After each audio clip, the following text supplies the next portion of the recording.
Shalom, queridos! Leitura bíblica. Hoje, dia 24 de fevereiro, o nosso texto está no livro de Êxodo, capítulo 7. Então disse o Senhor a Moisés: Eis que te tenho posto por Deus sobre Faraó, e Arão teu irmão será teu profeta. Tu falarás tudo o que te mandar, e Arão teu irmão falará a Faraó que deixe ir os filhos de Israel da sua terra. Eu, porém, endurecerei o coração de Faraó, e multiplicarei na terra do Egito os meus sinais e as minhas maravilhas.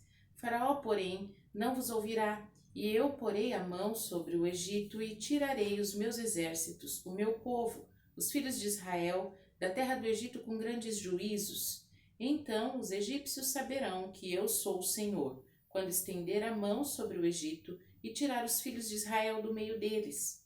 Então fez assim Moisés e Arão, como o Senhor lhes ordenara. Assim fizeram. E Moisés era da idade de 80 anos, e Arão da idade de 83 anos, quando falaram a Faraó. E o Senhor falou a Moisés e a Arão, dizendo: Quando Faraó vos falar, dizendo: Fazei por vós algum milagre, dirás a Arão: Toma a tua vara e lança-a diante de Faraó, e se tornará em serpente. Então Moisés e Arão entraram a Faraó e fizeram assim como o Senhor ordenara. E lançou Arão a sua vara diante de Faraó e diante dos seus servos, e tornou-se em serpente. Faraó também chamou os sábios e encantadores, e os magos do Egito fizeram também o mesmo com os seus encantamentos, porque cada um lançou a sua vara e tornaram-se em serpentes. Mas a vara de Arão tragou as varas deles. Porém o coração de Faraó se endureceu e não os ouviu, como o Senhor lhes tinha dito. Então disse o Senhor a Moisés: O coração de Faraó está obstinado, recusa deixar ir o povo. Vai pela manhã, Faraó, e eis que ele sairá às águas. Põe-te em frente dele na praia do rio, e tomarás em tua mão a vara que se tornou em cobra, e lhe dirás: O Senhor, o Deus dos Hebreus, me tem enviado a ti, dizendo: Deixa ir o meu povo para que me sirva no deserto. Porém, eis que até agora não tens ouvido. Assim diz o Senhor: Nisto saberás que eu sou o Senhor. Eis que, com esta vara que tenho em minha mão, ferirei as águas que estão no rio, e tornar-se-ão em sangue, e os peixes que estão no rio morrerão, e o rio cheirará mal, e os egípcios nausear-se-ão bebendo água do rio. Disse mais o Senhor a Moisés: Dize a Arão: Toma a tua vara, estende a mão sobre as águas do Egito, sobre as suas correntes, sobre os seus rios, sobre os tanques e sobre todo o ajuntamento das águas, para que se tornem em sangue, e haja sangue em toda a terra do Egito, assim nos vasos de madeira como nos de pedra. E Moisés e Arão fizeram assim como o Senhor tinha ordenado, e levantou a vara e feriu as águas que estavam no rio, diante dos olhos de Faraó e diante dos olhos de seus servos, e todas as águas do rio se tornaram em sangue. Os peixes que estavam no rio morreram, e o rio fedeu, e os egípcios não podiam beber água do rio, e houve sangue por toda aquela terra do Egito. Porém, os magos do Egito também fizeram o mesmo com os seus encantamentos, de maneira que o coração de Faraó se endureceu e não os ouviu, como o Senhor tinha dito. E virou-se Faraó e foi para sua casa, nem ainda nisto pôs seu coração. E todos os egípcios cavaram poços junto ao rio para beberem água, porquanto não podiam beber as águas do rio. Assim se cumpriram 7 dias depois que o Senhor ferira o rio. Novo Testamento, Evangelho de Lucas, no capítulo 10. Depois disso, designou o Senhor ainda outros 70 e mandou-os adiante da sua face, de 2 em 2, a todas as cidades e lugares aonde ele havia de ir. E disse-lhes: Grande é, em verdade, a seara, mas os obreiros são poucos. Rogai, pois, ao Senhor da seara, que envie obreiros para a sua seara. Ide, eis que vos mando como cordeiros em pele de lobos. E não leveis bolsa, nem alforje, nem sandália, e a ninguém saudeis pelo caminho.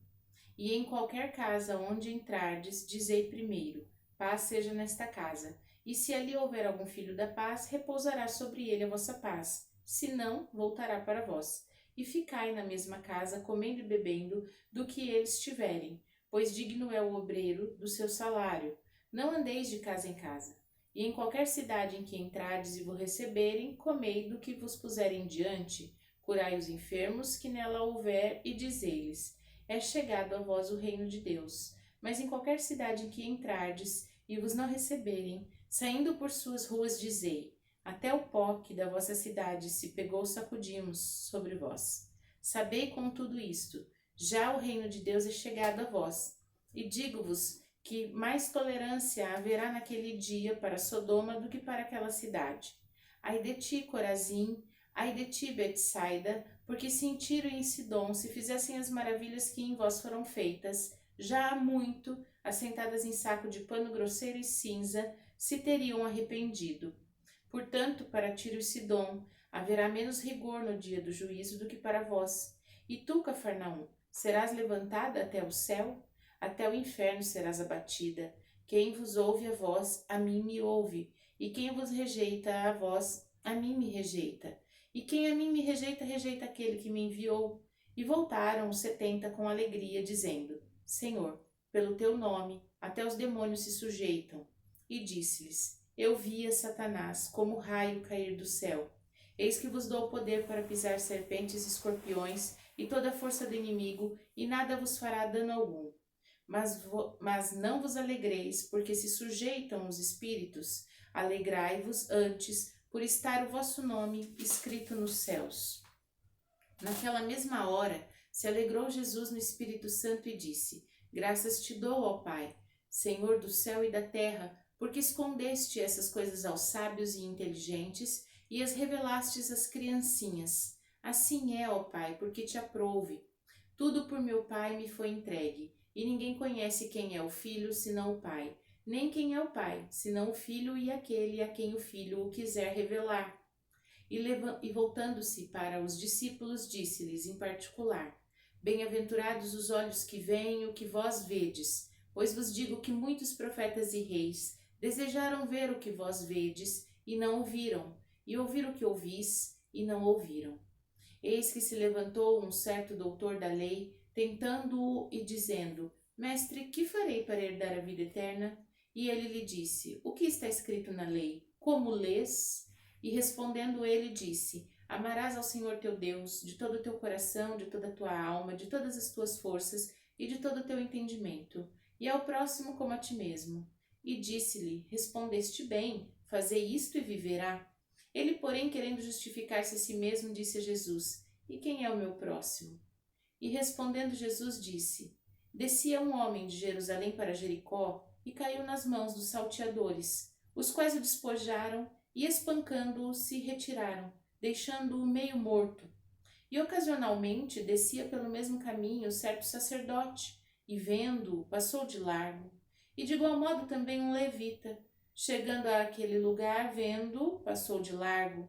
Mas um samaritano que ia de viagem chegou ao pé dele e, vendo-o, moveu-se de íntima compaixão e, aproximando-se, atou-lhe as feridas, aplicando-lhes azeite e vinho, e, pondo-o sobre a sua cavalgadura, levou-o para uma estalagem e cuidou dele. E, partindo ao outro dia, tirou 2 dinheiros, deu-os ao hospedeiro e disse-lhe: Cuida dele, e tudo o que demais gastardes, tu pagarei, quando voltar. Qual, pois, destes 3 te parece que foi o próximo daquele que caiu na mão dos salteadores? E ele disse: O que usou de misericórdia para com ele. Disse, pois, Jesus: Vai e faze da mesma maneira. Aconteceu que, indo eles de caminho, entrou numa aldeia, e certa mulher, por nome Marta, recebeu em sua casa. E tinha esta uma irmã, chamada Maria, a qual, sentando-se também aos pés de Jesus, ouvia sua palavra. Marta, porém, andava distraída em muitos serviços, e, aproximando-se, disse: Senhor, não te importas que minha irmã me deixe servir sozinha? Dize-lhe, pois, que me ajude. E respondendo Jesus disse: Marta, Marta, estás ansiosa e afadigada com muitas coisas, mas só uma te é necessária. E Maria escolheu a boa parte, a qual não lhe será tirada. Velho Testamento, livro de Jó, no capítulo 24. Visto que do Todo-Poderoso se não encobriram os tempos, por que não veem nos meus dias os que me conhecem? Há os que até o limite removem, roubam os rebanhos e os apacentam, levam o jumento do órfão, tomam em penhor o boi da viúva, desviam do caminho os necessitados, e os miseráveis da terra juntos se escondem. Eis que, como jumentos monteses no deserto, saem à sua obra, madrugando para a presa. O campo raso dá mantimento a eles e aos seus filhos. No campo cegam o seu pasto e vindimam a vinha do ímpio. Ao nu fazem passar a noite sem roupa, não tendo ele coberta contra o frio. Pelas correntes das montanhas são molhados, e não tendo refúgio, abraçam-se com rochas. Ao orfãozinho o arrancam do peito e aceitam o penhor do pobre. Fazem com que os nus vão sem veste, e aos famintos tiram as espigas. Dentro dos seus muros fazem azeite, pisam lagares e ainda têm sede. Desde as cidades gemem os homens, e a alma dos feridos clama, e contudo Deus lhe não imputa como loucura. Eles estão entre os que se opõem à luz, não conhecem os seus caminhos e não permanecem nas suas veredas. De madrugada se levanta o homicida, mata o pobre e o necessitado, de noite é como um ladrão. Assim como os olhos do adúltero aguardam o crepúsculo, dizendo: não me verá olho nenhum, e oculto o rosto, nas trevas minam as casas que de dia assalariam.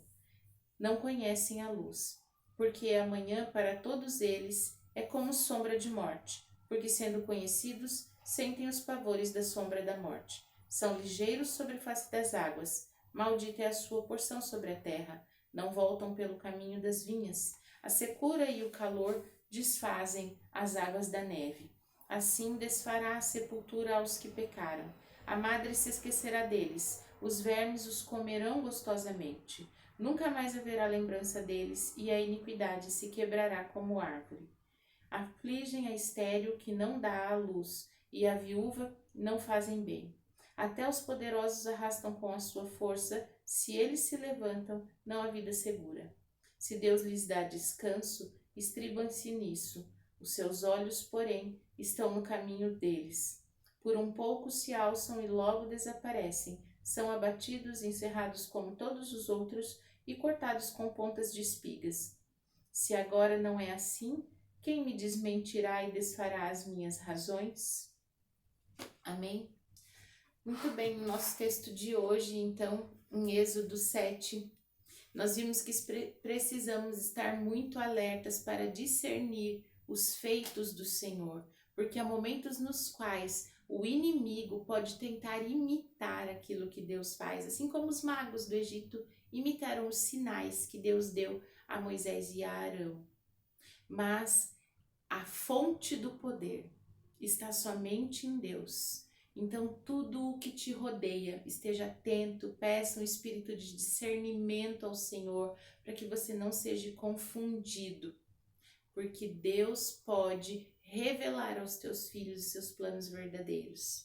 E em Lucas 10, vemos que conhecer a Jesus de fato é uma honra, um privilégio, e conhecer a Jesus concede-nos poder sobre todo aquele nome que está em Jesus. Então, nós podemos ter certeza que conhecer Jesus nos faz alçar voos, passar por cima de situações, porque o nome dele é sobre todo nome. Amém? Vamos orar? Pai Santo, bendito, fiel, justo, nós te louvamos, te bendizemos pelo teu zelo, pela tua bondade, a tua misericórdia sobre as nossas vidas. Clamamos ao Senhor, Pai, que não sejamos confundidos, que nós possamos ser pessoas, Pai, que tenham discernimento, esclarecimento espiritual em relação ao seu agir, à essência do teu poder. Pai, em nome de Jesus, abre os nossos olhos para que possamos entender, ó Pai, a tua maneira de fazer as coisas na nossa vida, a tua maneira de trabalhar no nosso coração, de nos ensinar, nos fazer crescer, em nome de Jesus. E que nós realmente, Pai, possamos ter fé, convicção de que no nome de Jesus todas as coisas são possíveis, que o céu foi aberto, que o caminho foi aberto através do seu sacrifício e que o teu nome tem toda a honra e toda a autoridade sobre todas as coisas que existem neste mundo, no vindouro, no material, no espiritual. Te louvamos e agradecemos em nome de Jesus. Amém. Shalom.